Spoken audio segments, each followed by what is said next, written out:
Glória a Deus. Irmãos, vamos abrir a nossa Bíblia em Hebreus 10, versículo 35.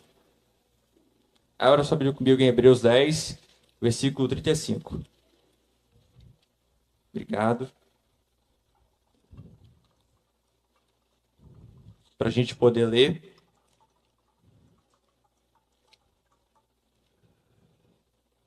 Hebreus 10, 35. Amém. Quem já achou diz, eu vou para o céu. Então muita gente já vai, né? Amém. Vamos lá então. Hebreus 10, versículo 35. Por isso, não abro mão da confiança que vocês têm. Não abra mão da confiança que vocês têm. Ela será ricamente recompensada. Vocês precisam perseverar. Diga, perseverar. De modo que quando tiverem feito a vontade de Deus, recebam o que ele prometeu. Pois em breve, muito em breve, aquele que vem virá e não demorará. Mas o meu justo viverá pela fé. E se retroceder, não me agradarei dele. Nós, porém, não somos dos que retrocedem e são destruídos, mas do que creem e são salvos. Amém? Você crê nessa palavra? Glória a Deus. Irmãos, o tema da mensagem dessa noite, nós vamos entender um pouco mais sobre o que as marcas de um cristão que é maduro. E você pode colocar aí para mim os slides. A gente vai estudar um pouco hoje, entendermos as marcas de um cristão maduro. E quando a gente olha para a nossa realidade hoje, a gente vê algumas características do Brasil. O Brasil é um país muito livre em relação ao evangelho, amém? Glória a Deus por isso. E quando a gente começa a analisar algumas estatísticas relacionadas ao nosso país, nós vemos um grande número de evangélicos. Hoje, o que não falta no Brasil é igreja. O Brasil ele está se tornando cada vez mais, ele já é um país cristão, mas ele está se tornando cada vez mais também um país evangélico. E para a gente entender um pouco mais disso, eu trouxe até algumas pesquisas que diz o seguinte: nesse gráfico que está aqui à minha direita, diz da porcentagem de evangélicos que cresceu no Brasil nesses últimos anos. Se você pode perceber, o que mais cresce ali, de acordo com a categoria, são os pentecostais, depois os neopentecostais, e, enfim, depois vem o não determinado. Isso mostrou que o evangelicalismo no Brasil, desde a década de 90, ele começou a crescer bastante. Na década de 90, a gente não tinha tanto evangélico como a gente tem nos dias de hoje. Na década de 90, né, se você falasse que você era evangélico, as pessoas elas olhavam para você e falavam assim: olha, nossa, evangélico, não bebe, é careta, enfim. Era algo muito mal visto naquele tempo. Só que aí chegou os anos 2000, a gente foi crescendo. Chegou 2010, a gente foi crescendo ainda mais. E agora, na porcentagem que a gente tem ali, em 2022, nós estamos em volta de 30% do Brasil de evangélicos hoje. Estou falando de evangélicos, amém? Não estou falando de cristãos de forma geral, porque quando é cristãos, são tanto evangélicos como católicos. E quando nós percebemos essa questão dos evangélicos, nós vemos também um dado em relacionado ao Espírito Santo. Um dado do Espírito Santo, ele mostra o seguinte: ele mostra que o meu amigo do slide ali não está me ajudando muito, né? Gui, pode deixar do jeito que estava. Beleza. Um dado do Espírito Santo, ele mostra o seguinte: que aqui no Espírito Santo é o estado que tem mais igreja do que hospital, tem mais igreja, olha, O Espírito Santo é o estado com o maior concentrado de igrejas evangélicas no país. 17 templos foram abertos por dia no Brasil, segundo pesquisa. Outra pesquisa que diz que o Espírito Santo tem 3 vezes mais igrejas do que escolas ou hospitais. O que esses dados eles mostram? Que o nosso estado aqui do Espírito Santo, agora estou me referindo aqui, ele é um estado muito evangelizado, que tem muito evangélico. As pesquisas elas dizem que o estado do Espírito Santo é onde tem em maior quantidade o número de evangélicos em um estado. O número de evangélicos em um estado. Então, o que isso mostra para nós? Que o nosso estado é um estado muito bem evangelizado. Vocês concordam? Tem bastante igreja. A gente pode colocar, por exemplo, essa rua aqui. Nessa rua aqui, quantas igrejas tem nessa rua? E quando você tem ali, se tem uma no final, tem outra aqui no lado, enfim. O que a gente não pode dizer que muito raramente um capixaba nunca foi numa igreja. Raramente o capixaba nunca foi numa igreja, assim. De tão difundido que é o evangelicalismo aqui no Brasil. Mas o que nos preocupa em relação a isso? É que, muitas vezes, nós estamos crescendo em números, mas estamos crescendo também em profundidade? Será que essa reflexão que nós temos hoje de, olha, está aumentando o número de evangélicos e em 2030, diz as pesquisas que nós vamos passar os católicos. Mas será que esse número de evangélicos tem causado algum impacto no nosso país? Algum impacto na nossa sociedade? Será se os evangélicos que têm entrado dentro das nossas igrejas, elas são realmente pessoas que confessam o Senhor Jesus Cristo, vivam de acordo com as suas doutrinas, vivem de acordo com aquilo que ele prega na Bíblia? E aí, quando a gente começa a entrar um pouco nisso, a gente começa a se decepcionar. Porque, por um lado, a gente vê até uma figura aqui de um iceberg. Um iceberg, para quem não sabe, é gigante. Um iceberg, quando você olha assim, ele parece uma montanha gigante. Só que quando você vê um iceberg de cima, ele é gigante, mas a profundidade dele é ainda maior. A profundidade do iceberg é muito maior embaixo do que em cima. E quando a gente vê esse número expressivo de cristãos em cima, embaixo, a gente começa a ver a falta de maturidade dessa igreja. Então, hoje, no meio do Brasil, no Espírito Santo, onde nós estamos, nós temos muitos evangélicos, mas nós temos evangélicos com falta de profundidade. Evangélicos que não são discípulos, que são às vezes convertidos, que frequentam a igreja, mas não estão seguindo a palavra e não buscam mais do Senhor. Essa é a nossa realidade hoje. E quando nós entendemos um pouco disso, a gente começa a ver por que nosso país está assim hoje. Ao mesmo tempo que cresce o número de evangélicos, não cresce a mudança na nossa sociedade. Muitas vezes a gente pensa assim, olha, a solução do Brasil é ter um presidente cristão. É ter um presidente evangélico. A solução do Brasil é ter a maioria do nosso povo ser evangélico. Muitas pessoas elas pensam isso. Mas tem um autor que eu gosto muito que ele diz o seguinte, que se 80% do país se converter ao evangelho, não vai fazer diferença nenhuma. Por que não vai fazer diferença nenhuma? Porque não adianta as pessoas elas se converterem ao evangelho se elas não sabem integrar a fé e o trabalho. Porque não adianta as pessoas elas se converterem ao evangelho e elas não serem discípulas de Jesus Cristo. Não adianta as pessoas se converterem ao evangelho e não se comprometerem a fazer outras pessoas sendo discipuladas por Jesus. A gente pode crescer em quantidade, mas ao mesmo tempo que nós crescemos em quantidade, nós perdemos a qualidade. E essa é a nossa realidade. Então, a pergunta central que eu deixo para os irmãos é: o que causa essa falta de maturidade na igreja evangélica hoje?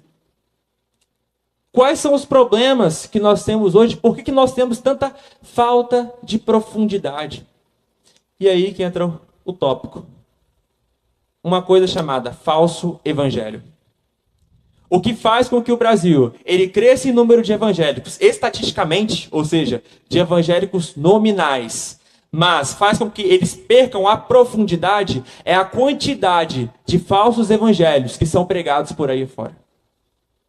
Que tipo de evangelhos? Eu coloquei aqui alguns deles aqui para que vocês possam entender um pouco mais. Primeiro, o evangelho de autoajuda, que diz aqui a mensagem é: o importante é você se sentir bem. O importante é você, a sua vida e que você precisa ter uma prosperidade emocional na sua vida, aonde você tem uma igreja que favorece o seu ego, uma igreja que favorece as suas atividades em cima daquilo que nós somos. Então, não é sobre Cristo, é sobre nós. Não é sobre a mensagem da cruz, é sobre se nós estamos bem. Esse é o evangelho do autoajuda. Até surgiu uma mensagem recentemente que diz o seguinte: olha, se Deus ele colocou em você a capacidade de sonhar, se Deus ele colocou em você a capacidade de você pensar naquilo, é porque ele vai tornar tudo isso possível. É aquela mensagem: você vai vencer, você vai prosperar, você vai isso. Enfim, essa mensagem é conhecida como o evangelho de autoajuda. O evangelho de autoajuda, ele foca muito no amor de Deus. Ele foca muito na graça de Deus, foca muito naquilo que Deus ele pode dar, mas o foco não é a cruz, o foco não é Jesus, o foco não é o discipulado, o foco não é o arrependimento, o foco é você se sentir bem. E Jesus ele acaba se tornando alguém para servir aos nossos desejos egoístas, a servir aos nossos sonhos egoístas. Esse é o evangelho da autoajuda. O evangelho que promete para você coisas boas, mas ele mente para você. Por causa desse tipo de evangelho, que tem crescido cada vez mais o número de evangélicos nominais, porque as pessoas acham que isso é o evangelho, e tem se perdido também a profundidade. Também nós temos outro tipo de evangelho, o evangelho da prosperidade, que diz o seguinte: se você tem fé, Deus tem que te dar o dinheiro. O evangelho que promete bênçãos, riqueza, prosperidade, que diz bem assim para você: olha, coloca aqui o seu dinheiro, coloca aqui R$1.000, que Deus vai transformar em R$10.000 na sua vida. Esse é o evangelho da prosperidade, também muito difundido no Brasil. Nós temos também o evangelho da graça barata. O que é esse evangelho da graça barata? É que diz o seguinte: olha, nós não precisamos mudar. Deus aceita todo mundo a si mesmo. É o evangelho que se identifica com essa pegada progressista, o evangelho que afirma que não existe mais, que não tem problema ter casamento homossexual dentro da igreja, o evangelho que aceita todo mundo, no sentido não de acolher, mas no sentido de incluir as pessoas, que não importa o pecado das pessoas, que elas podem continuar participando das nossas programações sem arrependimento. Esse é o evangelho da graça barata, da graça que foi dada por Senhor Jesus, mas não tem efeito nenhum na nossa vida. Esse evangelho também é muito difundido no Brasil. E por último, nós também temos o evangelho da experiência. O que é esse evangelho da experiência? O evangelho da experiência é o evangelho focado mais na experiência do que na palavra. Agora, é errado nós termos experiências com Deus? Não. Nós cremos na experiência com Deus, nós cremos na experiência da renovação do nosso coração, nós cremos na experiência do novo nascimento, nós cremos que o Espírito Santo ele faz tudo isso conosco, nós cremos nos dons espirituais, nós cremos em tudo isso. Só que isso que nós temos nos dias de hoje não pode substituir a palavra. O problema do evangelho da experiência é que ele foca tanto na experiência que acaba esquecendo da palavra de Deus. Ele acaba focando tanto nas profecias que um pregador pode dizer, focando tanto como posso dizer, né? O pessoal diz profetada, né? Profetada, você vai casar com um, você vai fazer isso com o outro, enfim. As pessoas ficam acreditando muito nessas coisas que não estão baseadas na Bíblia. Esse é o problema, quando a profecia não está baseada na Bíblia. E acaba baseando toda a sua vida nisso. Elas acabam focando e buscando experiências mais nas orações do que na palavra de Deus.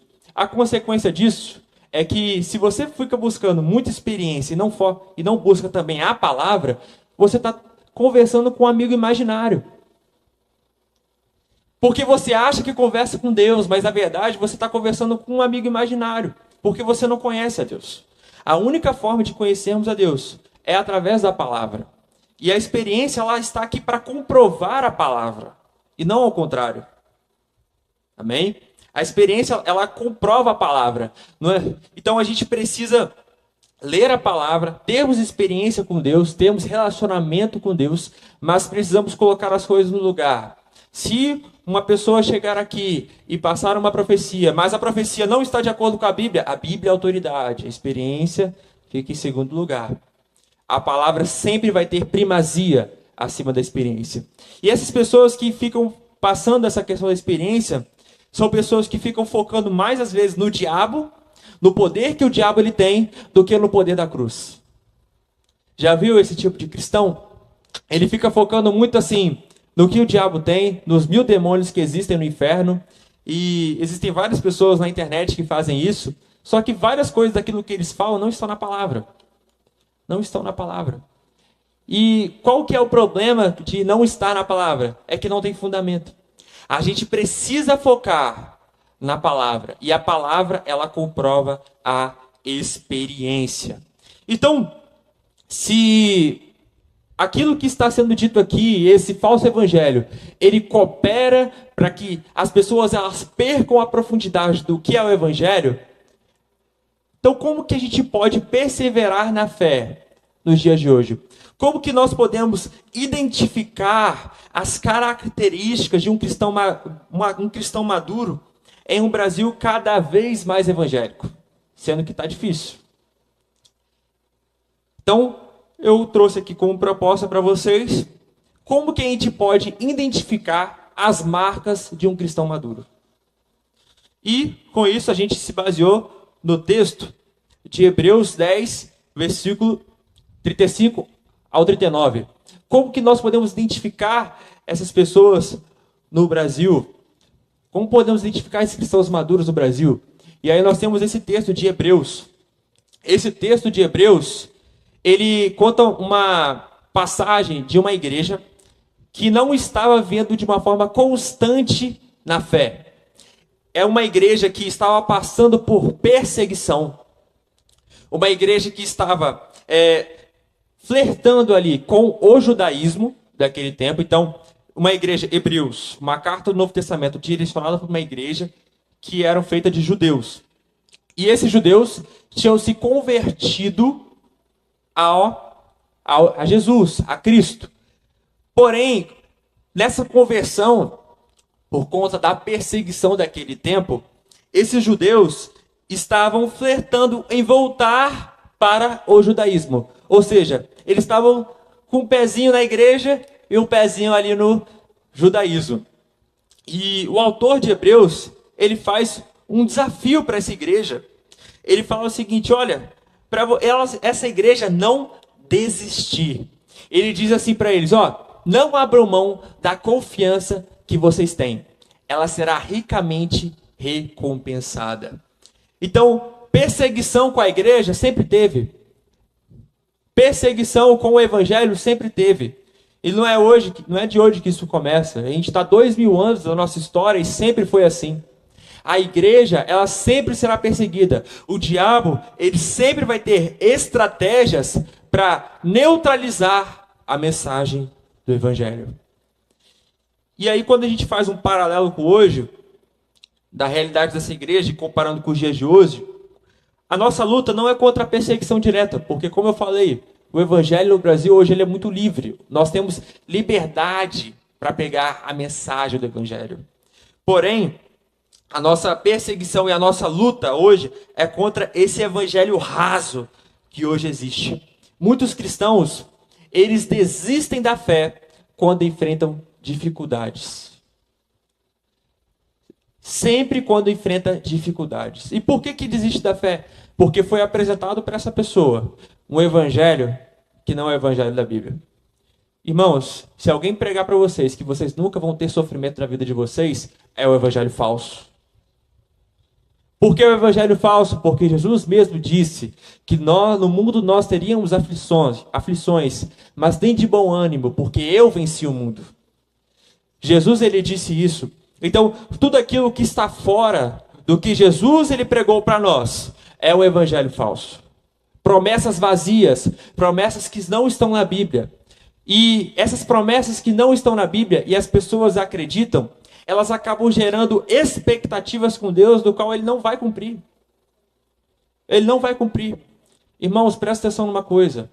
Toda cura é um sinal. Toda cura é um sinal. Um sinal de quê? Da realidade que há de vir. Da realidade onde não existe doença. Da realidade de um reino futuro. Um reino de paz, de amor. Mas a cura são os sinais. Sinais. O sinal não é a plenitude. O que isso significa? Que Deus ele pode curar hoje, mas também pode acontecer de você não ser curado. Deus ele pode te dar aquilo que você quer, mas também ele pode tirar aquilo que você quer. Deus ele pode abrir a porta, mas ele também pode fechar. E essa é a verdade da Bíblia. E quando a gente começa a entrar nessa questão de que das marcas da maturidade, nós podemos ver na vida das pessoas algumas delas. A primeira marca de um cristão maduro é que ele confia em Deus e não nas circunstâncias. Como Hebreus 10:35 diz, por isso, não abram mão da confiança que vocês têm. Ela será ricamente recompensada. A maturidade da fé se revela em uma confiança constante em Deus, independente das circunstâncias. O que isso quer dizer, irmãos? É que na vida, ela vai ser difícil. Que a vida nós vamos ter dificuldade. Por que nós vamos ter dificuldade? Porque Deus ele não está interessado no seu conforto, ele está interessado no seu caráter. Não é sobre o meu conforto, porque nós não queremos passar por problemas. Nós não queremos passar por dificuldades financeiras. Nós não queremos passar por doenças. Nós não queremos passar por isso. Porém, Deus, em sua soberania, Ele deixa essas coisas acontecerem em nossa vida para que a gente se pareça cada dia mais com Cristo Jesus. Deus, às vezes, Ele te coloca numa situação. Tem muita gente na igreja que não dá o dízimo. Não dá o dízimo. E o motivo de não dar o dízimo é porque fala assim, não preciso dar, eu não confio em Deus. E quando você não dá o dízimo, você está falando bem assim, Senhor, eu não confio em você. E não confio na sua obra. Porque dar o dízimo, para nós, é uma responsabilidade da nossa missão. Quando nós damos o dízimo, nós estamos cooperando com a missão do reino de Deus, para que a mensagem chegue para outras pessoas. E o Senhor Jesus mandou a gente fazer isso. Por isso que nós damos o dízimo. Só que tem muita gente que acaba não dando o dízimo, falando bem assim, olha, não, Deus, vai faltar, não isso, vai aquilo. Aí sabe o que Deus faz? Ele vai lá e te coloca em uma situação, em dificuldade financeira, e às vezes você fica ali, sempre rodando nessa, Senhor, eu não saio disso, Senhor, olha as minhas dívidas, Senhor, olha aquilo. Irmãos, Deus o coloca em situações como essas para que a gente aprenda a confiar nele. Para que a gente aprenda a confiar nele. Aprenda a confiar nele nas nossas finanças. Aprenda a não idolatrar o dinheiro, a não colocar o dinheiro como finalidade última da nossa vida. Deus ele faz isso porque ele quer que a gente aprenda, que a gente seja como ele, que a maturidade espiritual seja formada dentro de nossas vidas. Outro ponto de um cristão maduro, a característica é que ele obedece a Deus, mesmo sem compreender tudo. Como em Provérbios 3, versículos 5 ao 6 diz, confie no Senhor de todo o seu coração e não se apoie em seu próprio entendimento. Reconheça o Senhor em todos os seus caminhos e Ele endireitará as suas veredas. Muitas vezes na vida cristã, nós não vamos entender os processos de Deus sobre nossas vidas. Não vamos entender. Esses casos, eles entram principalmente quando nós temos as nossas expectativas frustradas. Quando você queria um emprego e aí do nada essa porta fecha.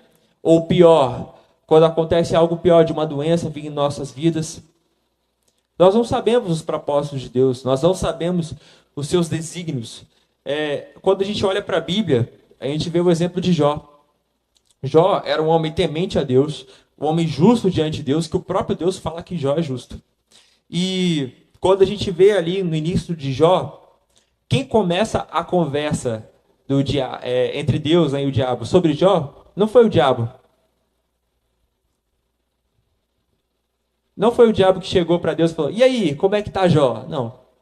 Foi Deus que chegou para o diabo e falou bem assim: "Olha, tu não viste o meu servo Jó?" O que isso quer dizer para nós, irmãos? Isso quer dizer para nós que Deus, ele tem os seus propósitos, ele tem a sua soberania. E o objetivo dele é nos fazer mais parecidos com Cristo. Essa é a característica de um cristão maduro. Ele não compreende tudo, mas ele obedece, ele permanece. Nós não vamos ter todas as respostas aqui. Nós não vamos entender por que você está passando por essa dificuldade na sua vida, por essa enfermidade, por que você perdeu o emprego.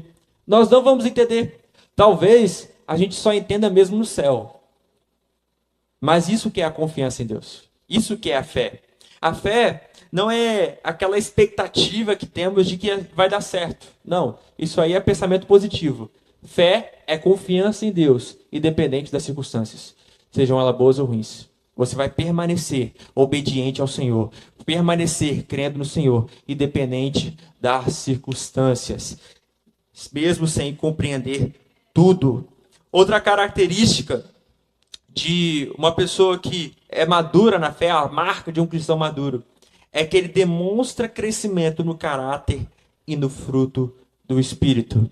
Como diz em Gálatas 5, versículo 22 e 23, mas o fruto do Espírito é amor, a alegria, a paz, a paciência, a amabilidade, a bondade, a fidelidade, a mansidão e o domínio próprio. Um cristão maduro, ele não apenas crê, mas ele reflete o caráter de Cristo em seu viver. Muitas pessoas têm uma certa dificuldade em entender isso. Por quê?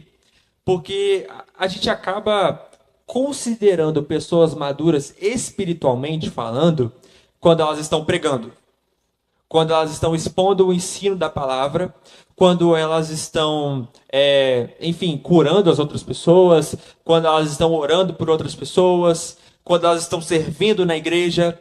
Só que essas não são as características de um cristão maduro. Porque você pode ser muito usado por Deus através da sua pregação, você pode ter muito conhecimento bíblico, muito conhecimento teológico, você pode ser muito usado por Deus. Mas se você não ama o seu irmão, isso não vale de nada. A maturidade, ela é refletida pela qualidade das nossas relações uns com os outros. Você quer saber se você é um cristão maduro? É só você olhar para dentro de si e se perguntar como eu tenho tratado os meus irmãos na fé. Como eu tenho tratado as pessoas da minha família. Como eu tenho tratado as pessoas do meu trabalho. Essas são as características de uma pessoa que crê no Senhor Jesus Cristo. Uma pessoa amável. Uma pessoa que valoriza as relações. Uma pessoa paciente. O cristão maduro, ele reflete o caráter de Cristo. Você tem esse cheiro de Jesus. E quando a gente olha para o Evangelho, a gente vê vários exemplos disso. Principalmente em Jesus Cristo. Jesus Cristo, ele veio ao mundo. E ele escolheu algumas pessoas para andar com ele, que foram os seus discípulos. E esses discípulos, eles falharam com Jesus. Eles falharam com Jesus. Pedro negou Jesus, Judas traiu ele. E todo mundo foi embora quando ele estava ali posto diante da cruz. E como Jesus os tratou? Qual foi a atitude de Cristo com Pedro? Irmãos, ninguém colocaria aqui na igreja Pedro como líder depois dele ter negado aqui todo mundo. Mas quando Jesus ele ressuscitou, ele chegou até Pedro e falou: Pedro, tu me amas? Aí Jesus disse: eu te amo, Senhor. Aí Pedro diz: eu te amo, Senhor. E aí Jesus disse: então apacenta as minhas ovelhas. Como que você coloca uma pessoa como um líder do seu ministério, para dar continuidade ao seu ministério, que te negou 3 vezes? Como que você está lá na cruz e você vê aquelas pessoas que na segunda-feira estavam gritando para você: Hosana nas alturas, glória ao filho de Davi. E na sexta-feira, crucifica-no, crucifica ele. E ele na cruz, já pendurado, dizendo: Pai, perdoa-nos, porque eles não sabem o que fazem. É assim que eu quero ser. É assim que nós temos que ser. Pessoas que estendem graça para quem não merece. Em vez de retribuir a outra pessoa com ódio, ou retribuir a outra pessoa com mal, mas que dá, em vez de fazer tudo isso, ela retribui o mal com o bem, com a graça. É dessa forma que Jesus, ele nos chamou. Então essa é uma característica de um cristão maduro. Você quer ver um cristão maduro? Você tem que ver a forma como ele trata os irmãos da igreja, como ele trata a família dele, como ele trata as pessoas do trabalho dele. Se a conta não está batendo, é porque ele ainda não é maduro. Ele ainda não é maduro. E, por último, a característica de uma pessoa que ela é uma marca de um cristão maduro é que ele prioriza o reino de Deus e em suas escolhas. O que isso quer dizer? É que na nossa vida, no nosso dia a dia, a gente tem muita coisa. A gente tem trabalho, a gente tem casamento, a gente tem família, a gente tem filhos, e todas essas coisas são coisas boas, são coisas de Deus, são coisas que nós temos que fazer.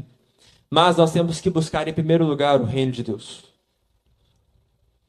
O que isso significa? Buscar em primeiro lugar o reino de Deus. É que você tem que amar a Deus acima de todas as coisas. Amar a Deus acima da sua família. Amar a Deus acima do seu trabalho, da sua carreira. Amar a Deus acima dos seus filhos. Amar a Deus acima de tudo. Porque quando nós amamos a Deus acima de tudo, todo o resto das nossas relações, elas se tornam saudáveis. Porque o nosso coração está sendo colocado no lugar correto e não nos lugares errados. Nós temos que amar a Deus. Amar a Deus de todo o nosso coração, priorizar o reino de Deus. E priorizar o reino de Deus é priorizar a missão de Deus. A maturidade espiritual, ela se manifesta em decisões da nossa vida, que refletem um compromisso genuíno com Deus, e não apenas nos nossos interesses pessoais. Muitas vezes, por causa do Evangelho, nós vamos se encontrar em posições desconfortáveis. Moisés, quando ele foi chamado por Deus, Moisés ele trabalhava ali, ele era filho, né, do faraó ali, da princesa egípcia. E ele morava ali no palácio ali do faraó. E em vez dele usufruir de todos os privilégios que ele tinha, ele escolheu viver como um hebreu. Ele deixou as riquezas do Egito e focou no seu propósito, focou na sua missão, naquilo que Deus ele tinha para ele. O que isso quer dizer, irmãos? É que muitas vezes nós vamos tomar um prejuízo por amor ao reino de Deus. Tomar o prejuízo? Como assim? Muitas vezes nós vamos ser injustiçados. As pessoas, elas podem muitas vezes nos olhar de uma outra forma. Elas podem nos tratar de uma outra forma por nós não sermos cristãos. Elas podem nos considerar como, enfim, pessoas que caretas, pessoas que são antiquadas, pessoas que têm princípios que foram ultrapassados. Que, não, mas todo mundo faz isso. Não, todo mundo pega ali o dinheiro da empresa e leva para casa. Por que você não vai fazer isso também? Cada dia na nossa vida nós temos que priorizar o reino de Deus. E essas escolhas, elas só vão aparecer nesses momentos. E é nesses momentos difíceis de escolha que nós podemos mostrar o evangelho para outras pessoas. E, sabendo de tudo isso, como que então nós podemos crescer espiritualmente e perseverar na fé? Como que nós podemos crescer espiritualmente? Então eu coloquei aqui alguns passos práticos de como que nós podemos fazer isso. A gente pode observar alguns passos práticos aqui. Primeiro passo que a gente tem que fazer para que a gente possa ser um cristão maduro na fé, nós temos que priorizar a leitura da palavra de Deus. A leitura da palavra é uma coisa que a gente sempre bate na tecla, mas muitas pessoas da nossa igreja não fazem a leitura da palavra. Não leem a Bíblia diariamente, não têm esse costume, esse hábito. E graças a Deus hoje, nós temos muitas ferramentas que nos auxiliam para que a gente possa ler a Bíblia. Nós temos comentários bíblicos, nós temos tudo para fazer a gente entender melhor o texto. E a leitura bíblica ela deve ser diária. Por quê? A Bíblia, irmãos, é a forma como Deus fala com você. É a forma como Deus ele fala conosco, a forma como ele nos instrui. Então, não tem como a gente ser maduro espiritualmente se a gente não foca na palavra. Hoje, por que esses falsos evangelhos eles fazem tanto sucesso? Porque as pregações elas são tão superficiais, são tão focadas no eu, são tão focadas naquilo que as pessoas elas querem ouvir, que as pessoas não querem saber da Bíblia, elas querem depender só da mensagem do pastor. Não, eu quero que todo mundo aqui leia a Bíblia. Eu quero que todo mundo aqui veja que aquilo que eu estou falando está realmente na Bíblia. Eu quero que todo mundo vá para casa e leia a sua palavra diariamente. A palavra diariamente. Por quê? Porque eu quero que você seja maduro na fé. Esse é o objetivo dessa igreja. Por isso que a nossa igreja, ela foca tanto em discipulado.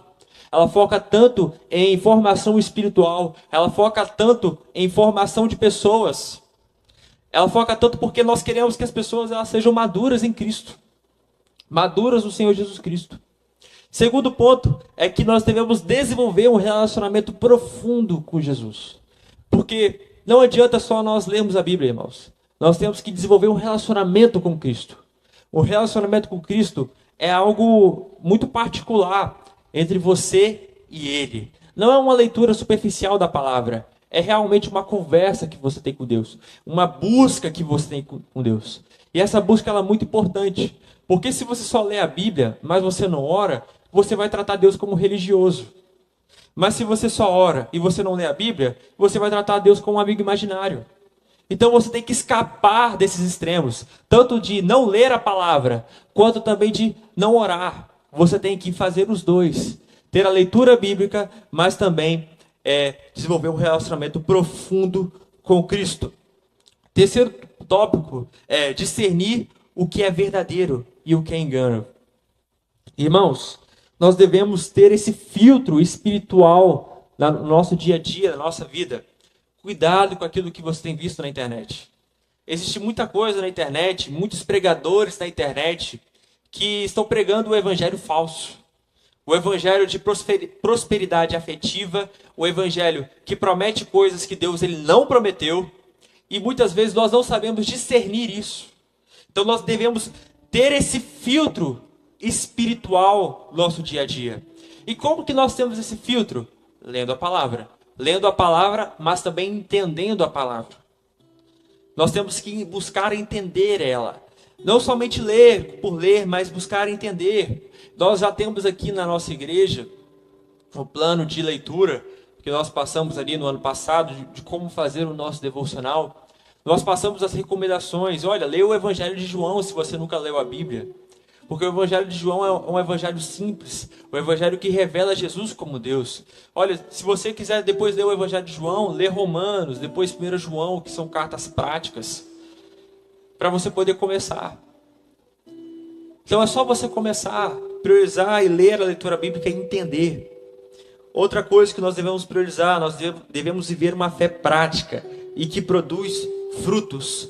Nós não devemos ser apenas crentes que ouvem, mas nós devemos ser cristãos que praticam a palavra no nosso dia a dia, que buscam praticar a palavra. E quando nós não praticamos a palavra, nós buscamos nos arrepender dos nossos pecados e pedir perdão ao nosso irmão. Irmãos, não é possível você viver uma vida sem errar, sem pecar. Não é possível aqui nessa terra. Por isso que nós aguardamos a ressurreição futura, aonde nossos corpos eles serão glorificados e não haverá mais pecado em nossos corpos. Amém? Nós cremos nisso. Mas até esse dia chegar, até a ressurreição chegar, nós vamos habitar nesses corpos e temos ainda essa carne que habita dentro de nós. Enquanto tivermos essa carne, nós temos que disciplinar ela. Nós temos que disciplinar ela com a ação do Espírito. E a forma como nós fazemos isso é vivendo uma fé prática. É buscando, não nunca errar, mas buscando a coerência. Quando eu errar, eu vou pedir perdão a Deus e vou consultar os meus erros. Muitas pessoas elas acham que pastor não peca, né? Pastor não peca, pastor não sempre lê a Bíblia, pastor sempre ora. Mas irmãos, pastor, líderes, todos nós passamos desafios como vocês também passam. A única diferença é que nós temos essa coerência de buscar pedir perdão, de buscar pedir reconciliação tanto com os irmãos quanto a Deus. E essa deve ser a nossa rotina aqui. Quando nós erramos uns com os outros, nós devemos buscar perdoar as pessoas, nós devemos buscar a reconciliação. Muitas vezes nós deixamos isso para depois. Não, deixa para lá. Eu não quero saber dessa pessoa. Ela está nesse canto e eu estou nesse aqui. Nós não devemos aceitar pessoas da nossa igreja que não se falam umas com as outras. Isso não pode ser algo comum. Isso deve ser algo rejeitado. Deve ser algo que deve ser disciplinado e corrigido. Nós devemos viver uma fé prática e que produz frutos na vida das pessoas. E por último, persistir nos momentos difíceis, como nós falamos. A tribulação, ela produz em nós essa perseverança. Nós devemos persistir em todas as situações da nossa vida. E a fé cristã, ela vai nos colocar nessas situações. No nosso trabalho, na nossa vida pessoal. E a minha mensagem para você é que quando você passar por isso, e se você estiver passando por isso, persevere, ore, busque a Deus, converse com Deus, e esteja com seus ouvidos atentos a Ele, ao que Ele quer dizer para você, ao que Ele quer ensinar para você. Porque Ele quer falar com você nesse momento que você está passando. E o último é que nós devemos servir os irmãos da igreja e da sua comunidade. Agora realmente é o último. E o que isso significa? É que não tem como você ser um cristão maduro se você não está disposto a viver em comunidade. Se você não está disposto a servir os irmãos da sua comunidade. E gente, estar na igreja e servir a igreja é difícil. Eu falo isso que eu estou numa experiência de trabalhar na igreja já há uns 6 anos já. E eu sempre vejo isso. A gente se bate muito. Somos pessoas muito diferentes das outras.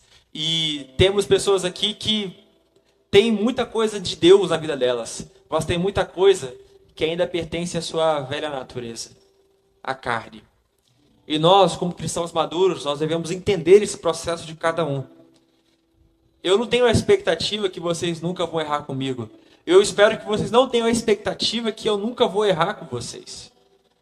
Porque todos nós temos a carne dentro de nós. E essa carne, ela nos direciona para o pecado. A gente sempre vai ter aflitos, conflitos, uns com os outros. Só que sabe qual que é o legal? É que Deus, intencionalmente, Ele fez a igreja para isso. Deus, Ele fez a igreja para que nessa comunidade que nós estamos hoje, nós possamos aprender a ser cada vez mais parecidos com Cristo. Nós possamos aprender a perdoar como Cristo.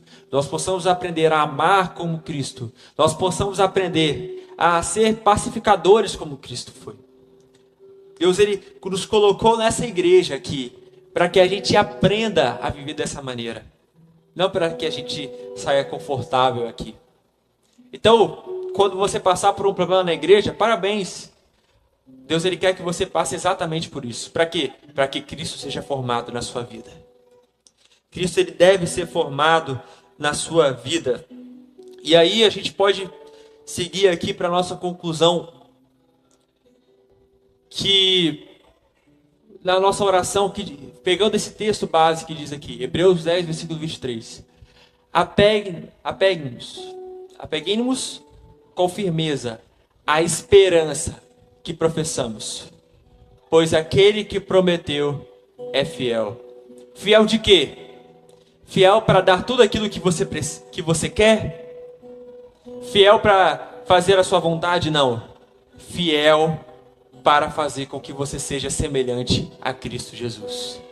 Deus, Ele quer que você seja mais parecido com Ele. E essa estrada, ela é uma estrada longa, mas é uma estrada que vai nos trazer uma recompensa eterna. Não uma recompensa passageira como nós temos neste mundo, mas uma recompensa que supera tudo aquilo que nós consideramos como algo bom neste mundo. Uma recompensa que vai além, uma recompensa que olhos nenhum viram, ouvidos nenhum ouviram, o que Deus preparou para aqueles que o amam. Essa é a nossa esperança. Então, nós devemos hoje pedir a Deus que nos faça um cristão maduro. Que a gente não possa ser mais uma estatística dos números de evangélicos no Brasil. Mas que nós possamos ser exatamente discípulos de Cristo. Pessoas que refletem o seu caráter. Que refletem aquilo que Jesus veio para a terra. Quer fazer com que a reconciliação do mundo, que as pessoas se reconciliem no mundo com Deus. Que nós possamos anunciar essa mensagem para as pessoas. E aí eu pergunto aos irmãos essa noite: você está disposto hoje a crescer e perseverar? Você está disposto hoje a ser um discípulo de Jesus? Não ser mais um número na estatística de evangélico, mas se realmente a diferença aonde você está hoje, na sua família, no seu trabalho, na sua igreja. Não seja mais um na estatística. Seja a diferença. Seja um cristão que persevera e que está em busca de crescimento. Vamos ficar de pé para nós orarmos. Amém? A mensagem é muito simples, mas nós precisamos viver ela. Nós precisamos buscar ela. Eu quero que você coloque diante de Deus agora a sua vida. E se pergunte para Deus: olha, Deus, como que eu tenho sido na minha caminhada espiritual, na minha jornada? Será se eu tenho sido uma pessoa que tem buscado o Senhor em primeiro lugar? Será se eu tenho sido uma pessoa que busca priorizar o reino de Deus nas minhas escolhas, que obedece ao Senhor mesmo sem compreender tudo, que demonstra o caráter de Cristo na minha família, nas minhas atitudes, no meu dia a dia, que confia em Deus acima das circunstâncias? Coloque isso diante de Deus nessa noite e fale com Ele: Senhor, transforma meu coração. Senhor, transforma a minha vida. Senhor, muda a minha vida. Me faça mais parecido com o Senhor. Me faça mais parecido com Cristo. Comece a orar e falar isso com Ele agora. Comece a falar: Senhor, me arrependo das minhas atitudes. Eu me arrependo da forma como eu tenho tratado os meus irmãos. Eu me arrependo da forma como eu tenho tratado a minha família. Eu me arrependo, Senhor, da forma como eu tenho conduzido a minha vida espiritual, que eu não tenho lido a Bíblia, não tenho tido leitura bíblica, não tenho tido oração. Comece a falar isso com Deus essa noite. E que eu tenho certeza que Ele vai falar com você aí no seu individual, dizendo e te orientando para que você possa ser mais parecido com Cristo.